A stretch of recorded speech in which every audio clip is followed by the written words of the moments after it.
தமிழர்களின் சமய நம்பிக்கைகளை இழிவுபடுத்தும் வகையில் கோவில்கள் முன் இடம்பெற்றுள்ள பிரச்சாரங்களை தடுக்க கோரி இந்து மக்கள் கட்சியினர் முதல்வரின் தனிப்பிரிவில் மனு அளித்தனர்.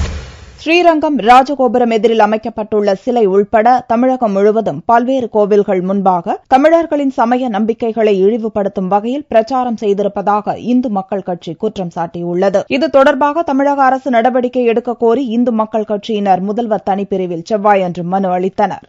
தொடர்ந்து எங்கு பார்த்தாலும் இந்து கோயில்களுக்கு முன்பாக நாத்திக பிரச்சாரம், கடவுளை நம்புகிறவன் முட்டாள், கடவுளை வணங்குகிறவன் காட்டுமிராண்டி என்று தொடர்ந்து இத்தகைய விளம்பர பலகைகள் வைக்கிறார்கள். அதை இந்த அரசாங்கம் தடை செய்ய வேண்டும்.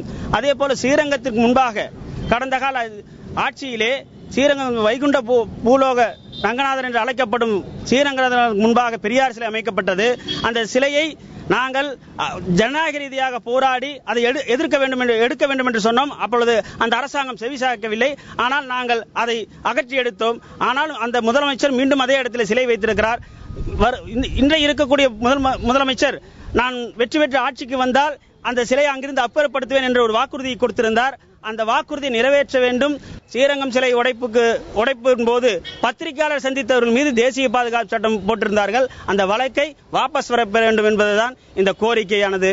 இங்கே முதலமைச்சரிடம் மனு கொடுக்க வந்திருக்கிறோம். தமிழர்களின் சமய நம்பிக்கைக்கு மதிப்பளித்து நீதியை நிலைநாட்ட வேண்டும் என்று இந்து மக்கள் கட்சியினர் கோரிக்கை விடுத்துள்ளனர்.